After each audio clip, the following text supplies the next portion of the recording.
com autorização de Sua Excelência o Presidente da República Portuguesa, Marcelo Rebelo de Sousa, o Presidente da Academia de Marinha, Almirante Francisco Vidal Abreu, declara aberta a sessão solene de encerramento do ano académico 2024.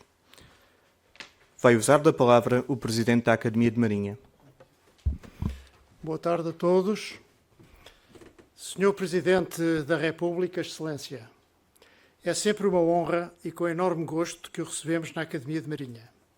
Visitou-nos pela primeira vez em janeiro de 2018 para marcar a alteração estatutária que passou a incluir um novo órgão na estrutura desta instituição, o Presidente de Honra, a ocupar pelo Presidente da República, tendo nessa data recebido o colar insígnia desta Academia.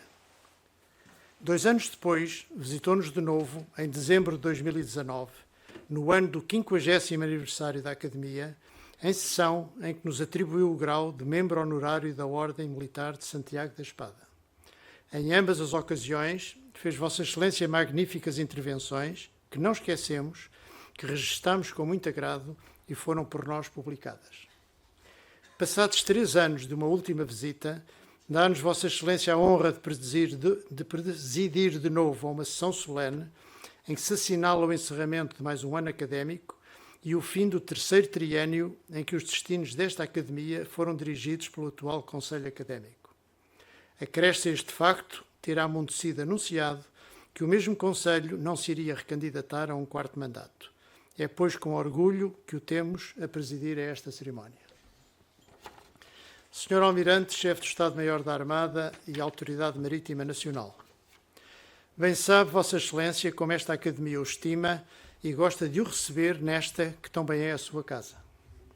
Não é certamente segredo para qualquer dos presentes que a sua preocupação maior na condução dos destinos da Marinha recaiu diariamente na componente operacional, passando pela concepção e levantamento do novo sistema de forças, pela garantia da sua adequada manutenção e pela atração e retenção dos meios humanos qualificados que operem a esquadra sem falhas e com orgulho na sua profissão. Mas apesar das preocupações diárias estarem bem longe de ser pequenas, nunca o Sr. Almirante deixou de apoiar a componente cultural da Marinha em que esta Academia se insere. Bem-haja por isso. Cumpre a propósito referir o incondicional apoio sempre recebido de toda a estrutura superior da Marinha. A Academia de Marinha é um órgão cultural único nas Forças Armadas, em que ombreia com as restantes academias nacionais, verdadeira ponte entre a instituição militar e a sociedade civil. Constitui, assim, um instrumento de excelência para o reforço do enraizamento da maritimidade no povo português e da imagem da Marinha através da disseminação de novos temas da sua história marítima, bem como das artes, letras e ciências ligadas ao futuro e ao mar. Na sua pessoa, Sr. Almirante, cumprimento todos os militares presentes, sem esquecer a delegação de aspirantes e guarda-marinhas da Escola Naval, que aqui representam o futuro da Marinha de Portugal. Estão ali ao fundo. Bem-hajam. Cumprimento todos os presidentes das Academias Nacionais e de instituições culturais congêneres, ou os seus representantes, bem como todos os académicos e investigadores presentes na pessoa da Sra. Professora Manuela Mendonça, ilustre Presidente da Academia Portuguesa da História. Permitam-me apenas uma referência singular à presença da Sra. Professora Natália Correia Guedes, que será sempre a minha Presidente da Academia Nacional de Belas Artes. Bem-vinda. Senhores convidados, sejam todos bem-vindos. O que a Academia de Marinha é hoje é obra de muitos. Sarmento Rodrigues, Teixeira da Mota, Arantes de Oliveira, Rogério de Oliveira, Ferraz Sacchetti e Vieira Matias, que nos precederam, não podem ser esquecidos, nem tudo o que as suas equipas paulatinamente foram construindo ao longo do tempo. Mas passaram 9 anos. São muitos anos. Não se assustem que não irei elencar tudo o que foi feito, mas estaria a ser ingrato para aqueles que me acompanharam nesta singradura se num simples parágrafo não tentasse resumir apenas o que de mais importante acrescentamos à obra dos que nos antecederam. Duplicámos os prémios existentes, criando o Prémio Academia de Marinha e o Prémio Fundação Oriente, embaixador João de Deus Ramos, este com o apoio da respectiva fundação. criou-se um novo simpósio específico sobre História do Oriente, com o apoio do Banco Santander. Ressuscitou-se o notável projeto da História da Marinha Portuguesa, obra ajustada a um total de 18 volumes, tendo sido publicados mais 4 e estando já encomendados outros 4. Deu-se início a uma nova série de publicações na área das artes, letras e ciências, que já foi publicado o primeiro volume, A Literatura e o Mar, estando já encomendado um segundo sobre a pintura portuguesa e o mar.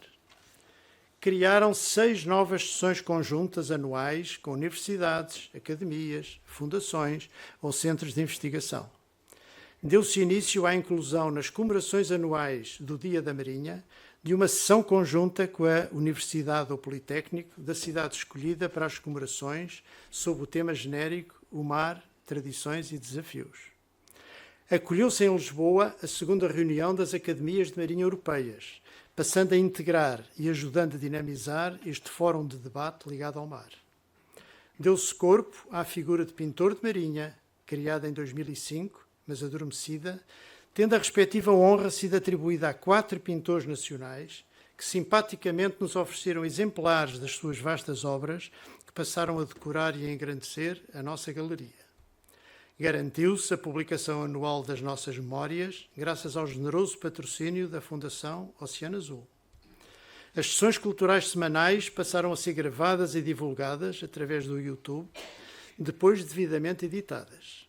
A divulgação das atividades da Academia passou também a ser feita através de um site, de uma newsletter mensal e de uma página na Revista da Armada.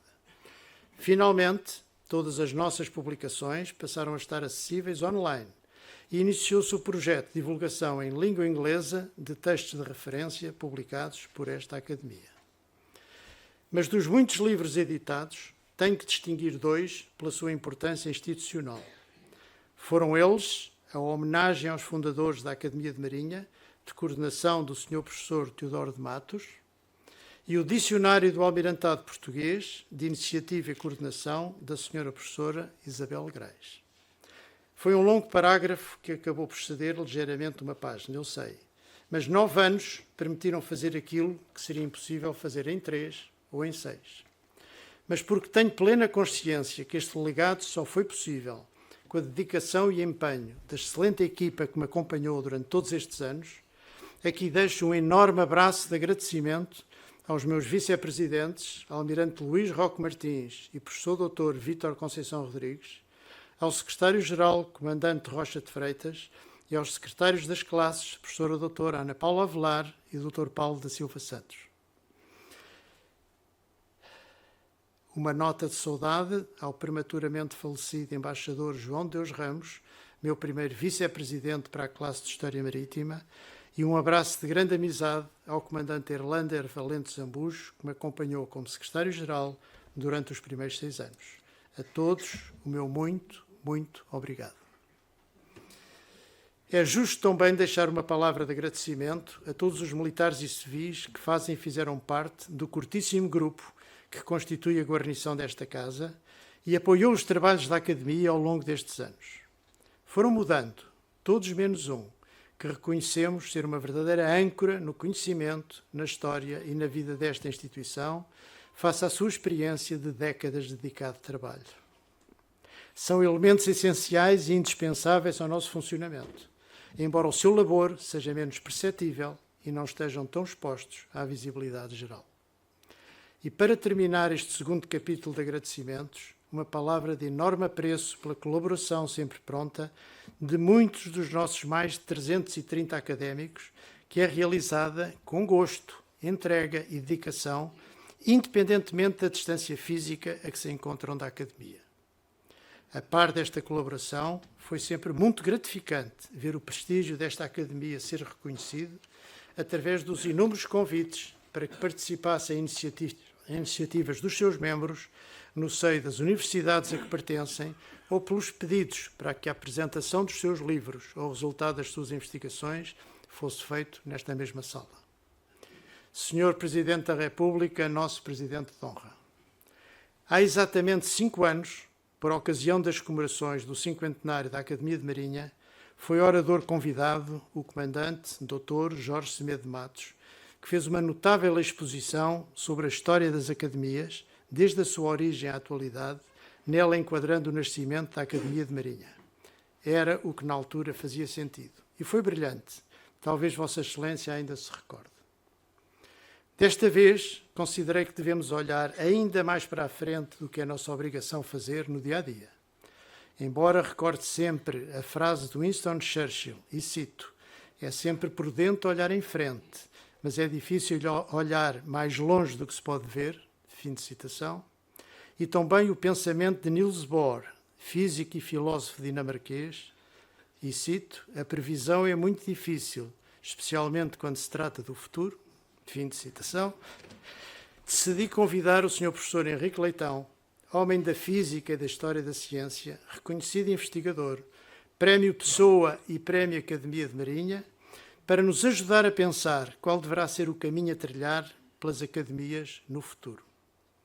O tema que lhe sugeri foi Academias, que futuro? E vai também ser brilhante, como sempre. Senhor Professor, muito obrigado por ter aceitado mais este nosso convite. Aproxima-se a hora de entregar o quarto e há que desejar a melhor sorte e felicidades à futura equipa dirigente da Academia de Marinha, eleita no passado dia 21 de novembro. Bons ventos e águas safas, usando a nossa terminologia naval. É o que de melhor se pode desejar a um novo Conselho Académico, liderado por um experiente marinheiro, porque o resto, estou certo, saberão eles fazer bem. Foram 9 anos que recordarei sempre como uma boa e enriquecedora lembrança. Foram uma forma diferente de voltar a servir a Marinha e Portugal, que se somaram aos 44 que já tinha cumprido até final de 2005.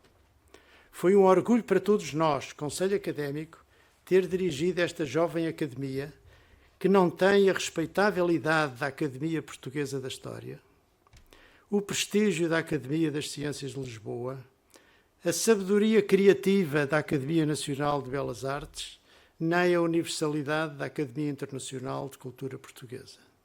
Mas possui, desde a sua criação há 55 anos, uma enorme e permanente vontade de voltar a ver o mar elevado à prioridade estratégica deste Portugal europeu, embora pareça estar a ser esquecido de ser ele uma das poucas janelas de oportunidade que se abre ao futuro de Portugal. E neste ano em que moramos de novo Camões, é sempre bom lembrar o lema da Academia de Marinha: por mares nunca de outro lenho arados, verso de Os Lusíadas, cujo sentido sempre norteou a ação deste Conselho Académico. Muito obrigado.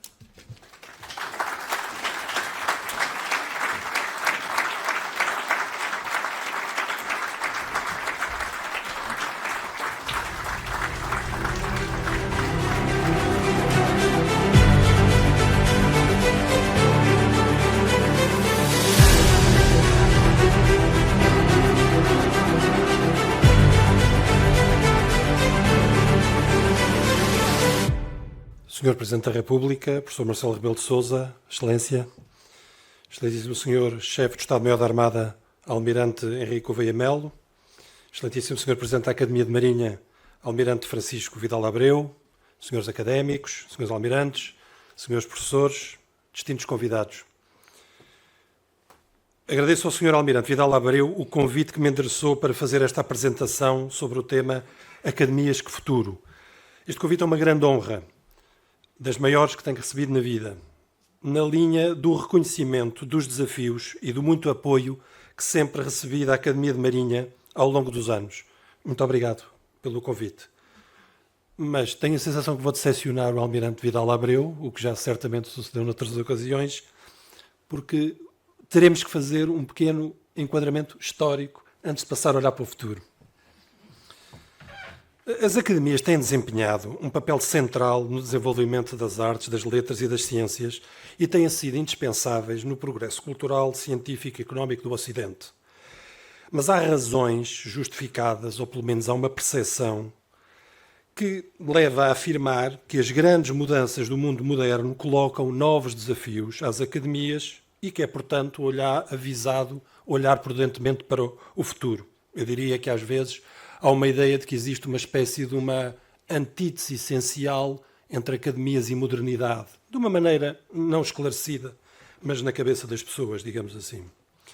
Em momentos de mudança, é sempre bom voltar a olhar para as origens. Por isso eu proponho, na primeira parte do que tenho para dizer, olhamos para as origens do fenómeno academia, não tanto para fazer uma descrição propriamente histórica, mas para tentar retirar elementos sobre o que são estas estranhas instituições. As academias desempenharam, como disse, um papel crucial na vida intelectual do Ocidente. E embora seja por vezes referido que há antecedentes desde a Antiguidade, a Academia de Platão, etc., o conceito de academia, na sua formulação moderna, é uma criação do início do século XVII. A primeira academia moderna, que teve uma existência ao mesmo tempo duradoura e de grande significado, porque houve muitas outras efêmeras e sem grande consequência, foi a Academia dei Lincei, em 1603, fundada por Federico Cesi, um jovem nobre de uma das mais aristocráticas famílias de Roma. A grande fama que esta academia veio a ter faz por vezes esquecer as suas origens, que vale agora a pena relembrar. À data da fundação, Cesi tinha 18 anos. E a academia consistia num número reduzidíssimo de 4 pessoas. O próprio Federico Cesi e 3 amigos.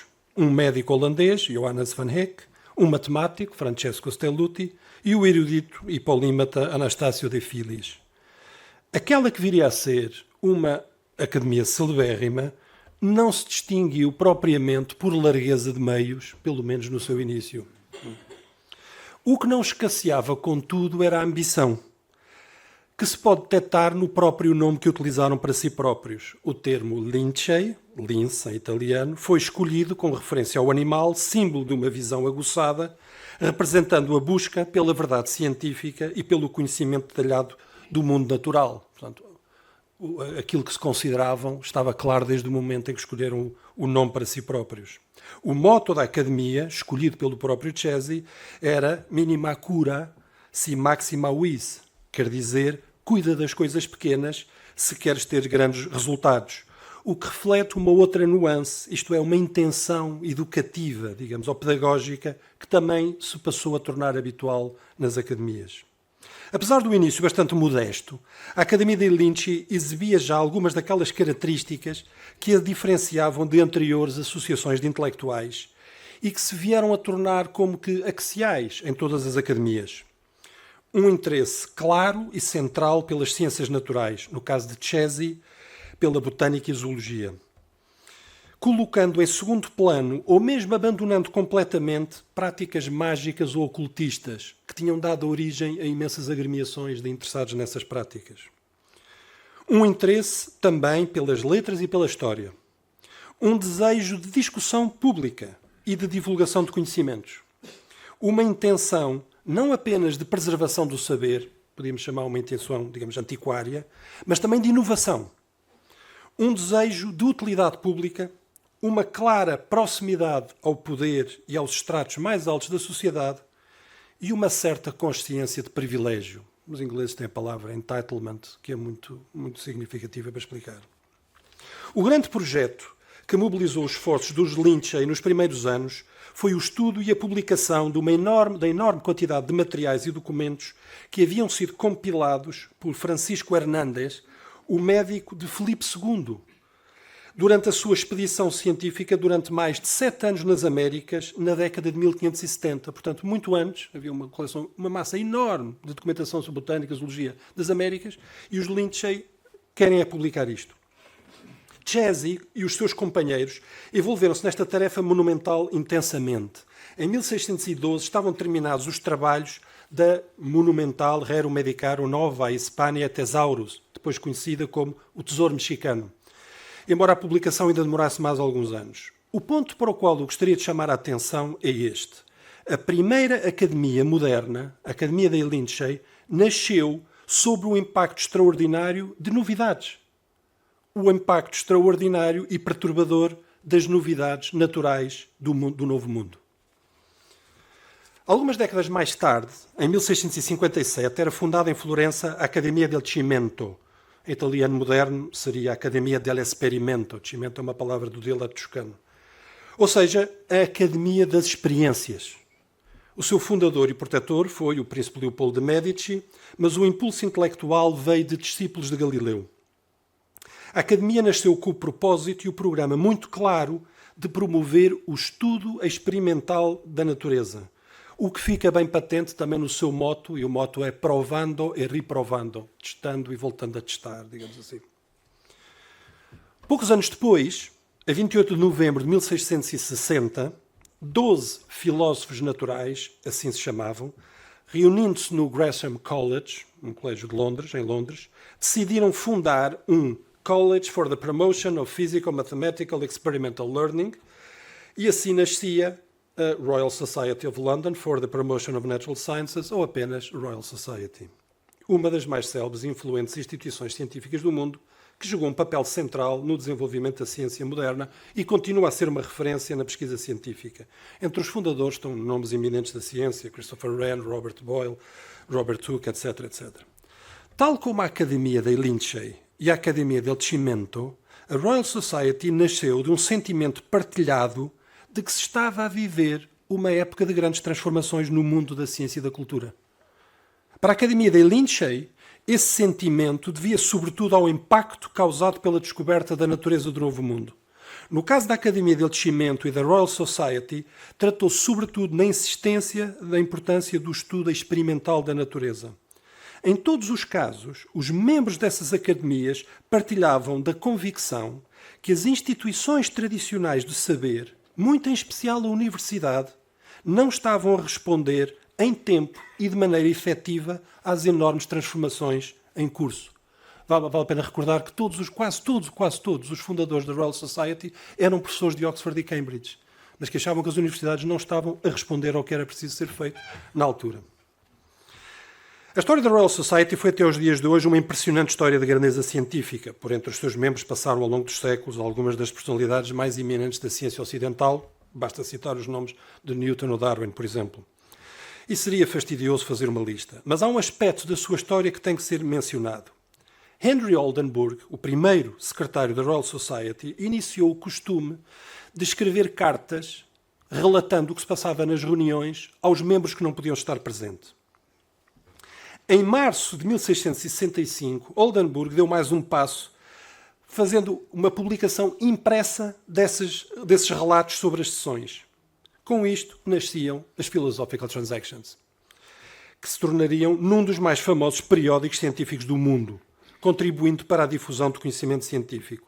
Iniciava-se assim aquela que viria a ser também uma marca distintiva das academias, a promoção de publicações periódicas sobre assuntos científicos e culturais e o esforço por melhorar a comunicação entre cientistas e divulgar melhor o saber. Na verdade, as Philosophical Transactions nem foram o primeiro jornal periódico de grande influência, porque no ano anterior tinha aparecido em França o Journal des Savants. O aparecimento do Journal des Savants está associado ao impulso promovido pelo famoso ministro de Luís XIV, Jean-Baptiste Colbert, para desenvolver a ciência, o comércio e a indústria da França. E um passo crucial nesses esforços foi não só o jornal, mas também aquilo que, pelo impulso de Colbert, se criou, em 1666, a Académie des Sciences. Colbert criava uma academia que se consagrava ao desenvolvimento das ciências e ao aconselhamento do poder político sobre esses temas, tendo para isso escolhido sábios de várias disciplinas, matemáticos, astrónomos, físicos, médicos, botânicos, etc. A primeira reunião ocorreu em dezembro de 1666, na Biblioteca do Rei, em Paris. Ou seja, diferentemente da Academia dei Lincei, da Academia del Cimento e até da Royal Society, a Académie des Sciences de Paris teve na sua origem a intenção expressa de servir o Estado, de funcionar como um centro de competência técnica, científica e cultural ao serviço do rei. A Académie des Sciences fazia assim aparecer em cena, de forma muito explícita, a ideia de que as academias eram as instituições privilegiadas para fazer a ligação entre a produção de conhecimento científico e erudito e as necessidades dos Estados modernos. Nestes 4 casos fundacionais do movimento das academias, que aqui resumi de forma brevíssima, as academias tiveram como elemento fundacional e agregador o desejo de oferecer uma resposta a mudanças do seu tempo. Ou talvez melhor, a intenção de estabelecer de maneira estável formas de agregação social de intelectuais que tornassem mais eficaz, mais duradouro e mais disseminado o estudo da natureza e das letras. Isto é, para deixar agora completamente claro o que quer dizer. Apesar do aspecto, por vezes, vetusto, tradicional ou até mesmo um pouco estático, a verdade é que, historicamente, as academias nasceram sempre e cresceram sempre precisamente em tempos de mutações que se estavam a dar na cultura, nas ciências e nas artes do seu tempo. As épocas das grandes transformações, como as que vivemos hoje, não são propriamente épocas de risco ou de crise para as academias, mas precisamente as épocas para as quais elas foram pensadas e desenhadas. O movimento de fundação das academias teve um enorme crescimento, sobretudo no século XVIII. Terei que ir muito rápido. Em 1772, a fundada Academia de Viena. Em 1724, a Academia de São Petersburgo. Em 1772, a Academia de Bruxelas. Em 1780, a American Academy of Arts and Sciences. O movimento abrandou um pouco no século XIX, mas não parou com a viragem do século. Em 1808 era fundada em Amsterdã a Real Academia Holandesa de Artes e Ciências. Em 1863, a National Academy of Science em Washington. A situação em Portugal é também bem conhecida. Ao longo do século XVII e, sobretudo, no século XVIII, constituíram-se uma enorme quantidade de academias, quase todas elas muito efêmeras e sem que tenham tido grande impacto real na vida cultural do país. As exceções, a Academia Real da História Portuguesa, está aqui a professora Manuel Mendonça, como já foi dito, fundada em 1720 por Dom João V, ou a Academia das Belas Artes, também fundada em 1756, que teria uma história importante, embora tenham tido nesta primeira fase vidas brevíssimas, pois uma se extinguiu em 1760 e 1764. A grande exceção neste período é, de facto, a Real Academia das Ciências de Lisboa, hoje Academia das Ciências de Lisboa, está aqui connosco o professor José Luís Cardoso, presidente da Academia, que foi fundada em 1776 e que, embora o nome refira apenas a capital, se tornou, de facto, a grande academia do país e que, desde o seu início até hoje, nunca se interrompeu. Portanto, deste ponto de vista, é uma exceção. Mas a verdade é que, ao longo do século XIX, os tempos estavam a mudar e a mudança estava a ocorrer a uma velocidade muito grande. Um sinal subtil dessa mudança, que hoje, olhando para trás, percebemos todo o significado, está numa coisa tão pequena como o facto de, em 1834, William Whewell ter cunhado a palavra cientista. É uma palavra que só aparece neste período e que quer descrever um certo tipo de profissional que não existia antes ou que estava a aparecer naquele momento. Este pequeno episódio pode parecer uma curiosidade, mas não é. Assinala uma profissionalização das atividades eruditas que está a suceder durante o século XIX. De facto, por esses anos, as universidades europeias estavam a sofrer transformações muito profundas. Com a fundação da Universidade de Berlim em 1810 e a ação de Wilhelm von Humboldt, que é irmão do naturalista Alexander von Humboldt, nascia o chamado modelo Humboldtiano do ensino superior. Os alemães chamam-lhe o Humboldtsches Bildungsideal, o ideal educativo de Humboldt, não é? O modelo insistia nas características tradicionais das universidades, como, por exemplo, a liberdade intelectual, a sua independência, a autonomia, a possibilidade de autogestão, etc., mas introduzia um modelo, um elemento completamente novo, ao eleger como uma das funções principais das universidades a investigação. E ao desenhar um modelo em que ensino e investigação estavam intimamente ligados. Humboldt insistia sempre no que ele dizia Einheit von Lehre und Forschung, portanto, a unidade do ensino e da investigação. E isto deu o que se chama, hoje os anglo-saxónicos chamam isto, a Research University, a Universidade de Investigação, as universidades modernas, competitivas modernas. O modelo da Universidade de Investigação iria ter um sucesso fenomenal no Ocidente, com enormes consequências não apenas no plano científico, mas também económico. Mas o novo modelo acentuava de maneira dramática a profissionalização dos cientistas e, mais latamente, a profissionalização de toda a alta cultura e todo o mundo do saber e da erudição. A um nível mais profundo, as universidades de investigação questionavam o próprio ethos das academias, pois estas defendiam, estas academias, um certo ideal de universalidade, de interdisciplinaridade do saber, de uma investigação desinteressada da natureza, de uma difusão livre de resultados por toda a comunidade científica, que nem sempre quadrava bem com o ideal da universidade de investigação. Na primeira metade do século XX, as universidades tinham-se tornado no local por excelência para os estudos avançados de qualquer disciplina. O papel das academias para estas tarefas tornara-se claramente secundário. No início do século XXI, hoje, é evidente que este movimento foi ainda acentuado por alterações muito recentes, o que justifica plenamente a pergunta que aqui nos traz. Academias, que futuro? Não sou, obviamente, a primeira pessoa a pronunciar sobre este assunto. Muitas pessoas, muito mais competentes do que eu, já falaram, e todos certamente ouvimos muitas propostas acerca do tema. As universidades, as academias têm que se abrir mais à modernidade, à interdisciplinaridade, às novas tecnologias, não é? Aos parâmetros da ciência aberta, etc, etc. Não nego a importância de todas essas sugestões, nem nenhuma delas, mas gostava de tentar ser, ao mesmo tempo, mais concreto e sublinhando apenas 5 pontos. Sr. Almirante, entramos aqui finalmente no futuro, não é? Mas temos de passar sempre pelo passado, depois pelo futuro. O primeiro ponto eu chamaria a atenção para isto, que me parece muito importante, a versatilidade das academias. Talvez o aspecto mais notório das academias seja a sua extrema versatilidade. No seu percurso histórico, as academias foram desempenhando funções muito diversas e estabelecendo relações com a sociedade a níveis muito diferentes. As academias foram centros de discussão de ideias novas, foram instituições de acumulação de conhecimento e de colecionismo, mas também de disseminação desse conhecimento. As academias foram dos agentes mais eficazes na internacionalização da ciência e do saber. Foram diretamente responsáveis pela criação de extensas redes internacionais de troca de informação científica. E muitas vezes foram os nós centrais dessas redes.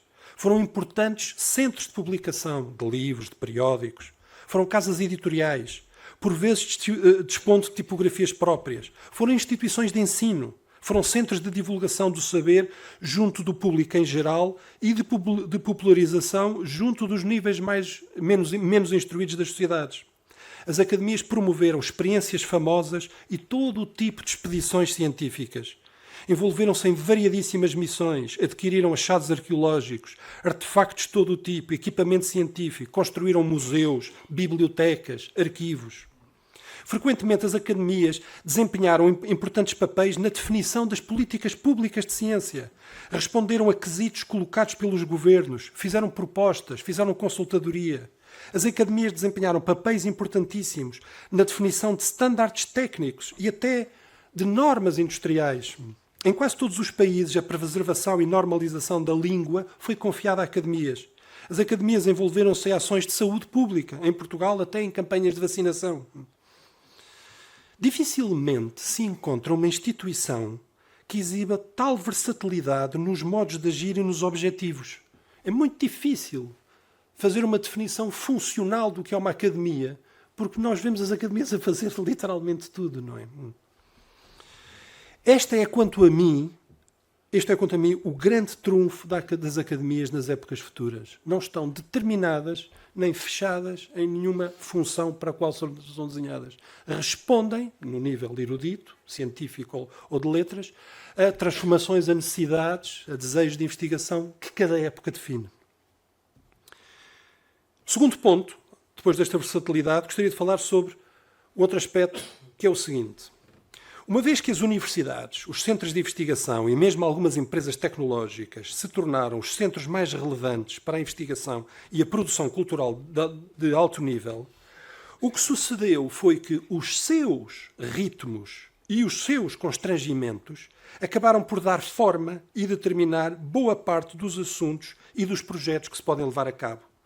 Por exemplo, numa universidade ou num centro de investigação, é muito difícil ou quase impossível montar projetos de investigação de duração longa, digamos com mais de 5 anos. É uma consequência do ritmo rapidíssimo a que a ciência progride e também dos mecanismos de financiamento modernos. Mas há evidentemente projetos de ciência e de cultura que, pela sua natureza, necessitam de muitos mais anos para serem levados a cabo e, por outro lado, que não exigem nem os equipamentos, nem as infraestruturas que só os grandes centros podem adquirir. Esses projetos de longa duração encontram nas academias um local ideal para se desenvolverem. O Sr. Almirante mencionou alguns levados a cabo já pela Academia de Marinha, que tem projetos de longuíssima duração, a história da Marinha são importantíssimo, e que sem o qual não se faziam. Gostaria de dar alguns exemplos que cruzam com a minha vida profissional. Estive envolvido em alguns, não estive envolvido noutros, mas fui testemunha. Os últimos 30 anos foram incomparáveis no que diz respeito à produção das edições modernas dos textos fundamentais das ciências náuticas e matemáticas portuguesas. Um resumo muito rápido e depois religarei isto às academias. Muito rapidamente. A partir dos anos 90 foram publicados todos os mais importantes tratados de construção naval portugueses, de Fernando Oliveira, de João Batista Lavanha, de Manuel Fernandes. Entre 2002 e 2011 foram publicadas numa edição moderna, com tradução e comentários, todas as obras de Pedro Nunes. Em 2015 foram publicadas as obras matemáticas de Francisco de Melo, o grande matemático da geração anterior a Pedro Nunes. Em 2018 foi publicada a tradução do De Navigazione de Diogo de Sá, uma obra central nos debates sobre assuntos náuticos em Portugal. Muito em breve será publicada a Ars Náutica de Fernando Oliveira, uma excepcional e monumental enciclopédia de assuntos marítimos, redigida em meados do século XVI, um texto fundamental da tradição naval portuguesa. Para o ano será publicado um levantamento enorme, gigantesco, das muitas e muitas centenas de roteiros portugueses dos séculos XVI a XVIII. Este impressionante esforço de publicação só foi possível, e eu insisto aqui, é que só foi mesmo possível porque existem academias em Portugal. As obras de Pedro Nunes foram publicadas numa edição da Academia das Ciências de Lisboa e com financiamento da Fundação Carlos de Gulbenkian.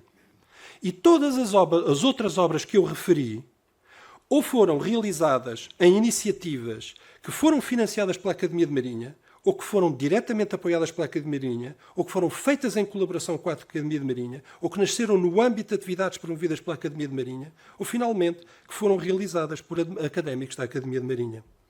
Sem academias, e muito em especial sem a Academia de Marinha, o período mais importante da história científica de Portugal nunca teria sido estudado. Terceiro ponto que eu gostaria de falar: financiamento. A realidade impõe-se duramente, não é? É claro que em projetos ambiciosos e de longa duração, esses projetos exigem habitualmente financiamentos avultados. Ora, a questão do financiamento da cultura e da ciência sofreu grandes alterações ao longo da história. Como sabemos, numa primeira fase, no período medieval, a Igreja é a grande entidade financiadora e apoiante de toda a alta cultura. No período posterior, as casas aristocráticas, as grandes famílias, são grandes fontes de financiamento e só depois é que o Estado, digamos, aparece em jogo. As academias devem adaptar-se ao que são hoje as regras do jogo para financiar. Para levar a cabo as atividades que se propõem a executar, as academias terão inevitavelmente, eu penso que é inevitavelmente, de procurar fontes de financiamento alternativas aos orçamentos, habitualmente magros, de que dispõem. Aqui é preciso realmente que as academias tenham imaginação e arrojo e que montem parcerias duradouras com a sociedade civil, com mecenas particulares, com fundações, com entidades europeias, etc. Como nós dizemos nas universidades, hoje em dia todos os cientistas são fundraisers. Eu não sei se as pessoas têm ideia. Na avaliação de um cientista hoje em dia ou de um académico hoje em dia, entra com muito peso o dinheiro que ele é capaz de captar. Bem, é o que é, não sei, não queria comentar. Mas não vale a pena inventar um mundo diferente. É assim, mais do que vencer obstáculos de grande monta, parece-me que aqui, no aspecto do financiamento, o que é preciso é verdadeiramente uma alteração de mentalidade. As academias têm que ir procurar dinheiro a diversas outras fontes. Quarto ponto. Uma outra linha de ação para as academias parece também evidente e, na verdade, já está implantada noutros países, se bem que parece de forma ainda, digamos, um pouco ligeira em Portugal. As academias têm um papel único na ligação entre as comunidades de cientistas e de estudiosos e a população em geral, com uma liberdade que outras organizações, por vezes tipo mais laboral, não podem ter. Em particular, as academias devem tornar-se nas instituições por excelência de aconselhamento de políticas públicas de caráter científico ou académico. Esta foi, como vimos, uma das intenções explícitas e iniciais na criação da Academia de Ciências de Paris. Na tradição anglo-saxónica está muito bem implantado. Não é? Finalmente, quinto ponto, o último ponto. As academias foram sempre, ainda são hoje, instituições honoríficas ou de distribuição de honrarias. Uma parte importante das funções de uma academia consiste na atribuição fundamentada de prestígio. Isto foi sempre assim desde o início. Trata-se de uma parte muito importante da tarefa de uma academia que deve ser exercida com a máxima atenção e prudência. Este prestígio é habitualmente atribuído de duas formas, ou pela admissão em pertença a uma academia, ou por prémios e outras formas de distinção. É difícil exagerar a importância que isto teve na história da cultura e da ciência do Ocidente, mas dou só 2 exemplos. A partir do momento em que foi admitido na Academia de Lincei, Galileu passou a assinar sempre Galileu Galilei Linceo, membro dos linces, deixando de assinar como assinava Galileu Galilei Fiorentino.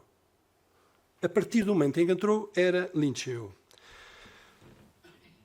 Ainda hoje, uma das maiores distinções que um cientista de todo o mundo, mas sobretudo britânico, pode receber é a admissão na Royal Society, que vem acompanhada do uso permitido por lei, após o nome das 3 letras mágicas FRS, Fellow of the Royal Society, que distinguem de maneira excepcional todos os contemplados.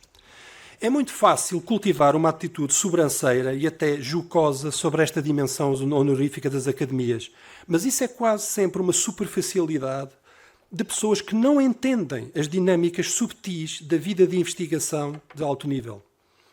A distinção e o reconhecimento são aspectos essenciais de qualquer sistema cultural e científico saudável e, sobretudo, competitivo.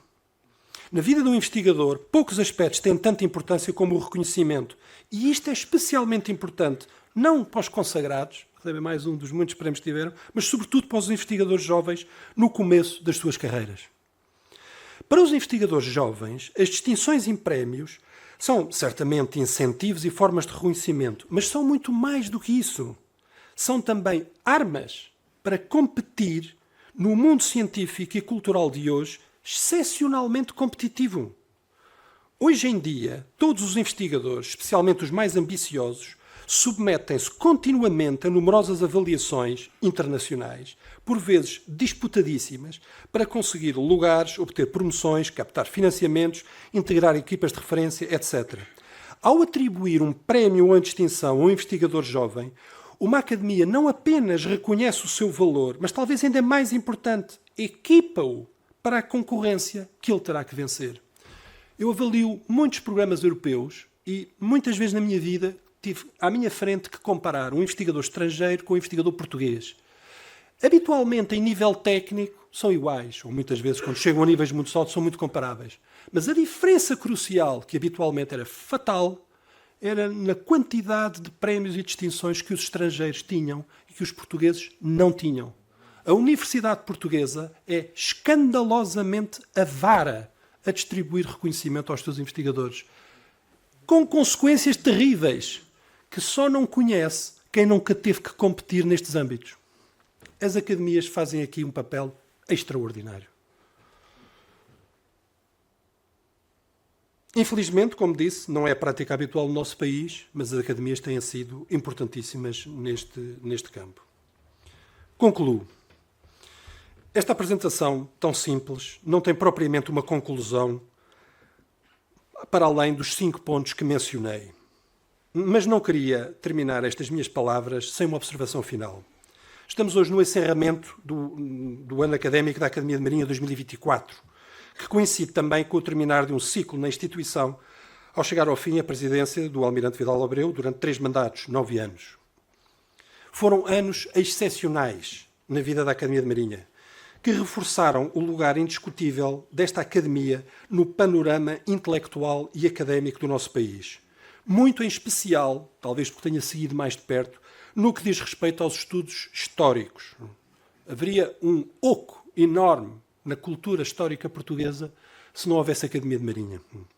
Gostaria de deixar publicamente assinalado a minha enorme admiração pelo trabalho realizado por esta academia nestes anos, que se deve certamente a muitos, mas antes de mais à notável qualidade científica dos conselhos académicos e à superior combinação de inteligência, saber, diplomacia e uma urbanidade muito académica com que o Almirante Vidal Abreu conduziu a instituição. Sr. Almirante, em meu nome e dos muitos meus colegas, muito obrigado.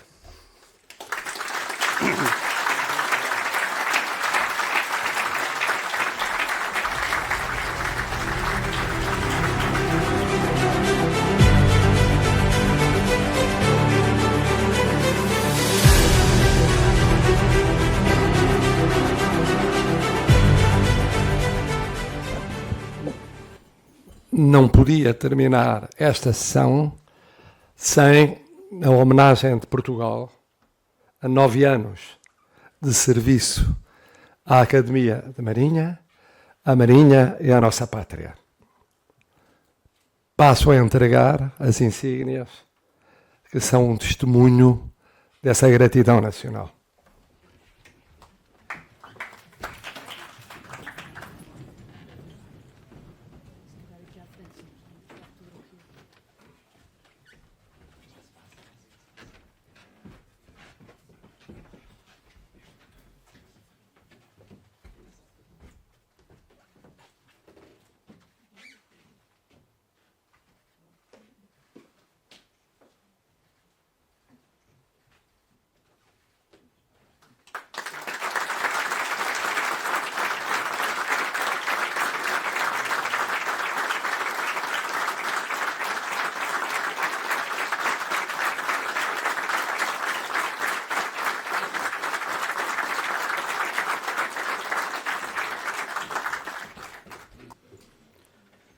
Com autorização de Sua Excelência o Presidente da República Portuguesa, o Presidente da Academia de Marinha declara encerrada a sessão solene e deseja a todos os presentes um Santo Natal e um bom Ano Novo.